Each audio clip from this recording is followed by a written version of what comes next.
Bonjour à tous, j'espère que vous allez bien. On se retrouve aujourd'hui pour une nouvelle vidéo où nous allons parler des sorcières de Salem, un récit captivant entremêlé de mythes et réalités, une histoire vraie ayant donné naissance aux légendaires sorcières. Procès expéditifs et comportements étranges prendront forme en 1692, bien loin de notre année 2025. Nous remonterons dans le passé afin de comprendre cette histoire avec le plus de clarté et de transparence possible. Tout d'abord, je tiens à vous remercier car vous êtes de plus en plus nombreux à soutenir cette chaîne et grâce à vous, la barre des 500 abonnés a été très largement dépassée. Activez toutes les notifications ainsi que la cloche. Pour vous abonner, cliquez en haut à droite de votre écran. Je vous invite aussi à liker si vous aimez ce contenu. Tout de suite, on démarre cette nouvelle vidéo de la rentrée.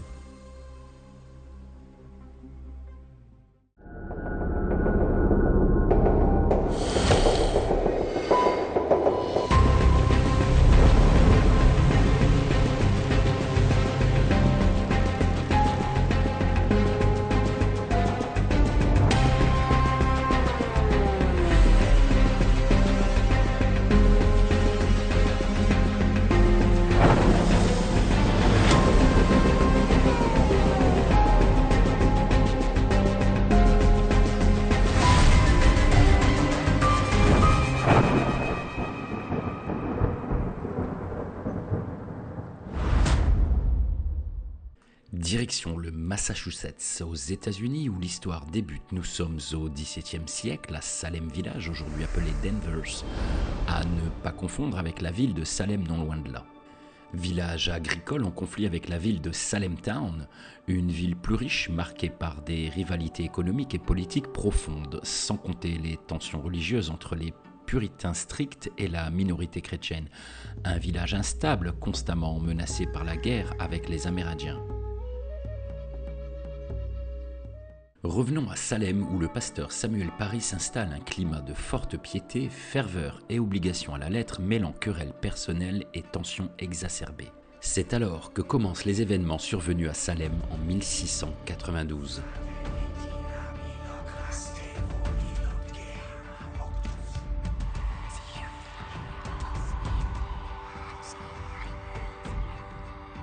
Betty Parris et sa cousine Abigail Williams, fille du pasteur Samuel Parris, commencent à avoir des comportements étranges.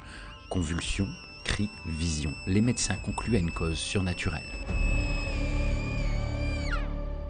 Les premières accusations ne se font pas attendre et Tituba, esclave caribéenne, Sarah Good, mendiante, et Sarah Osborne, vieille femme marginalisée, sont accusées et arrêtées sur la base de témoignages d'enfants. Avant de continuer et de passer au procès, faisons un point sur la situation à Salem en 1692 afin de voir les éléments importants ayant conduit le village au procès des dites sorcières. C'est la multiplication des désaccords et les querelles de voisinage qui provoquera des sentiments d'injustice d'une part et des accusations précipitées de l'autre. Sur cette carte officielle de Salem Village, vous allez voir apparaître en rouge les accusateurs et en bleu les accusés. Ces derniers sont au nombre de 13.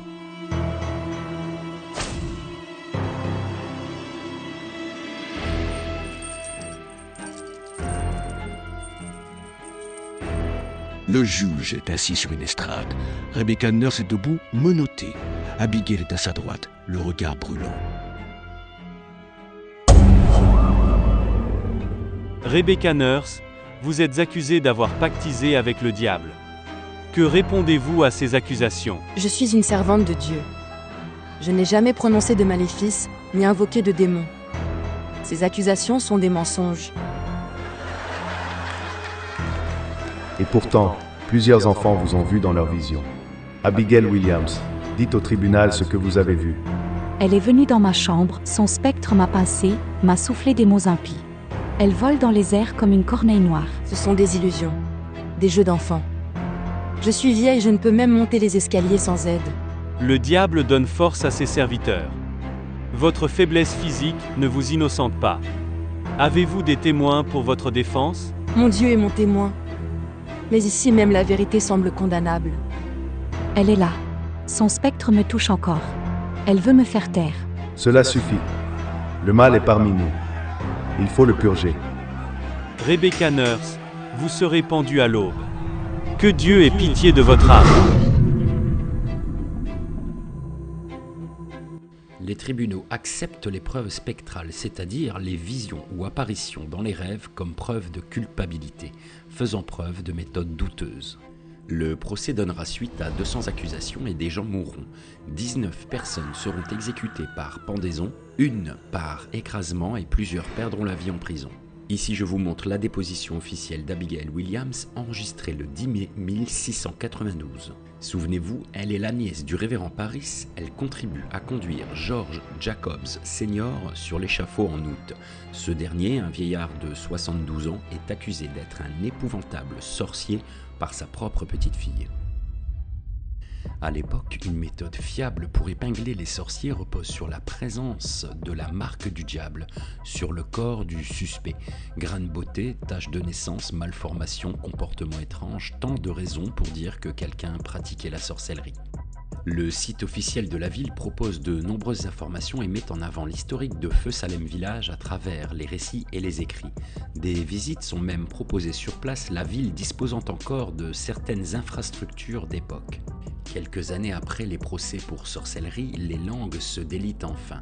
Un juge admet avoir commis des erreurs au plus fort de la psychose. En 1711, la colonie du Massachusetts reconnaît officiellement ses torts, blanchit les accusés et indemnise leurs héritiers. L'une des plaignantes, Anne Putnam, qui avait 13 ans au moment des faits, responsable d'un tiers des accusations de sorcellerie, déclare 10 ans plus tard avoir fait l'objet d'une grande illusion satanique. Il s'agit de la seule des accusatrices à s'être repentie. Poursuivie par ce traumatisme la rongeant, elle s'éteint en 1716. Anne Putnam est officiellement la dernière personne impliquée dans la chasse aux sorcières de Salem.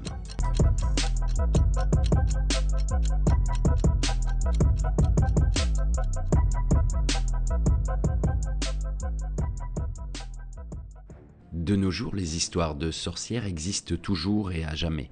Racontées dans les livres et au cinéma, fêtées à Halloween, parfois même en étant du côté des gentils réalisant le bien, univers inépuisable et imagerie folklorique, un savant mélange de vérité et d'illusion. Rappelez-vous également du projet Blair Witch et sa légendaire forêt de Blair, un film qui avait fait parler de lui tant l'intensité et la manière de tourner avaient fait trembler les âmes sensibles. Les plus jeunes auront également droit à des œuvres plus accessibles, mêlant sorcellerie, magie et malveillance, alors que les sorcières seront présentées comme des stars, tenant le rôle principal. Concernant Salem Village et son histoire ainsi que les éléments solides qui la constituent, les faits démontrent qu'en termes de croyances et de pratiques, il n'y a pas plus divers en la matière. Les époques montrent que l'appartenance à un groupe de pensée, religieux ou non, s'appuie souvent sur des coutumes et traditions. Les Amérindiens pratiquent des rites sacrés depuis des générations. Les traditions spirituelles s'étendent sur tous les continents. À 20 ans, les Japonais revêtent le kimono pour officialiser leur entrée dans l'âge adulte. Ce rituel crée un ancrage social. Un rituel peut être individuel aux vertus thérapeutiques, méditation issue du bouddhisme ou objet symboliquement sacré, les rituels de deuil notamment, la magie noire et la magie blanche. L'année 1692 restera gravée dans l'histoire de Salem.